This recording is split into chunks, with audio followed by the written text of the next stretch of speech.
Welcome to day 3 of the Avocado Revolution. Thanks for coming by. Just a quick one. Yesterday we talked about why I left my job, and I thought what a lot of people don't speak about is the validity of going on your own. Really, most people, most books, most like everyone will say, "Oh yeah, it's great. It's hard work and all this jazz, but it's great." But let's be honest, it does take a certain type of character to do it. It's not for everybody, and I think I was just going to say that there's 4 ways to setting up a business. Actually, starting. I mean, what I did was quit my job and had to earn money, which forced me to do things I wouldn't do normally in terms of cold calling people, trying to get money in the door. The other sort of ways of doing things is to start a side hustle, which is becoming more and more popular and actually is very easy to do relatively nowadays with this gig economy.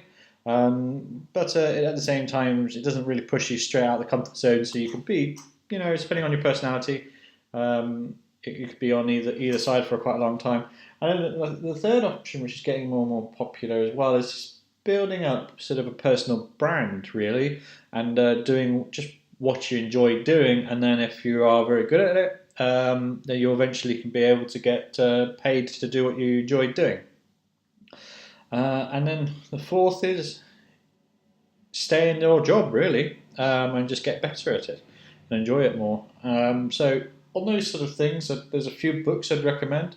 I would always recommend someone to read the E-Myth, which talks about why by Michael Gerber, because that's a great book. It talks about systems, about businesses, and also talks about how you have to have 3 hats on your head as a minimum as a business owner. It's actually quite useful. The other ones I was thinking about is I'm reading at the moment is Crushing It by Gary Vaynerchuk, but it's worth reading both of those books. It's called well, pretty much most of these books are actually pretty good.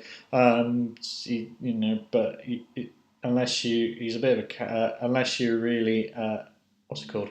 He's a bit charismatic, so unless you really like him, you might feel that it might not be suitable for you. And then who else would there be? I think there's a Michael Holiday's book which talks about why people shouldn't follow their passion, and gives a lot of examples. Like, for example, Steve Jobs did not follow his passion in any way. I mean, but he was great at what he did, and he enjoyed being great doing that. So it's not as clear cut as well. So you generally got to be. It's just what suits you, really. I think you've got to understand what you're trying to do, and firstly understand where you want to go, really, and why you'd want to do things. I think that makes a huge difference depending on what you want to go and do. I mean, let's be honest. If you want to become a multi-millionaire, there isn't many jobs out there that's going to make you a multi-millionaire.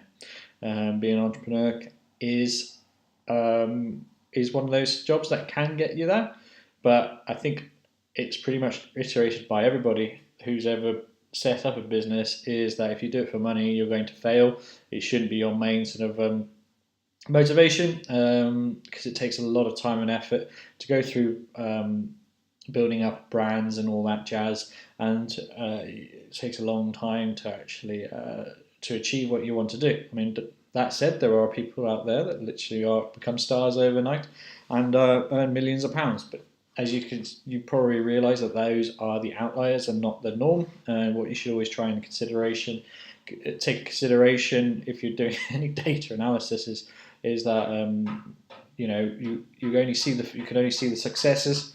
You don't see the failures. No one really talks about the failures. That's the thing is that it's very frustrating starting your own business, but it's enjoyable. But as long as you enjoy the process and enjoy learning. So yeah, that's it. I'll wrap this one up. But yeah, thanks for stopping in. Cheers. I'm just trying to stop saying thanks for stopping by, being like an Anchorman quote. But yeah, trying to avoid it as much as I can. Cheers.